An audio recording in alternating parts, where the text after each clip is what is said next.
Greetings dear Truth Ambassadors, and welcome to another interesting video here on our channel. In this video series, we are going to be examining the conflict between Israel and Hamas from a biblical perspective, considering the book of Ezekiel 38 and other relevant scriptures. On 7th October 2023, a horrific attack was launched against Israelis by Hamas terrorists. Over 1,500 Hamas militants penetrated the border fence around Gaza and raided a music festival, brutally killing and abducting Israelis. They also attacked several towns along the border. It was an act of pure evil. For the first time since 1973, Israel has officially declared war in response. This attack was proportionally 30 times worse for Israel than 9/11 was for America, when taking population size into account. You are probably wondering, why should we care about what is happening to Israel? Well, here are a few reasons. First, the Bible is a book about Israel. It records historical events and prophecies regarding Israel and the Jewish people. Second, Jesus was born, lived, died, and rose again in the land of Israel. As Christians, keeping an eye on Israel means keeping an eye on the place where Jesus walked. Finally, biblical prophecy indicates that Israel will play a central role in end times events. So paying attention can give us clues about where we are on God's timeline. I'll be looking at 5 key questions over this series. Number 1, who is Hamas? Number 2, why are they so intent on destroying Israel? Number 3, what's the history of Israel and Palestine? Number 4, why do some young Americans support Palestine today? Number 5, does any of this fit into biblical prophecy? Let's start with the first question, who is Hamas? Hamas is a radical Islamic terrorist organization made up of Sunni Muslims. Hamas is an acronym for Islamic Resistance Movement in Arabic.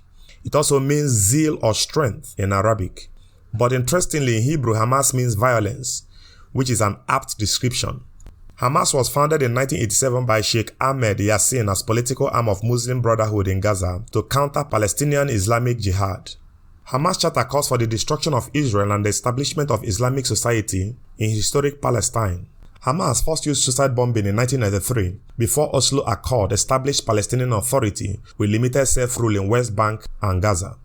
Hamas condemned Oslo deal and Israel recognition, spearheaded violent resistance in Second Intifada, though Palestinian Islamic Jihad and Fatah are also responsible.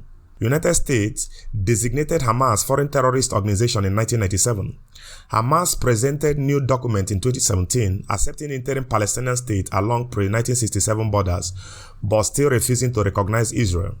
This Hamas we are talking about today has one major goal: to kill the Jews and destroy Israel.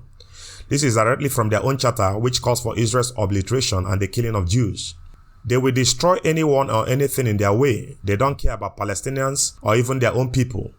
Hamas used Palestinians as human shields, putting rocket launchers in schools and hospitals, knowing Israel will look bad if civilians die. They have even prevented Palestinians from fleeing dangerous areas, forcing them to stay as an act of solidarity. To understand Hamas, let's briefly look at their history. Hamas was founded in 1987 in Gaza as a branch of Muslim Brotherhood. In 1998, they published their first charter calling for Israel's destruction.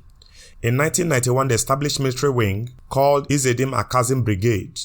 In 1993, they began suicide bombings in Israel prior to Oslo Accords. In 1997, they were designated a terrorist group by US and other nations. In year 2000, they launched a deadly intifada against Israel. In 2005, Israel withdrew from Gaza. Hamas took control in 2006. International aid to Gaza reduced due to Hamas violence.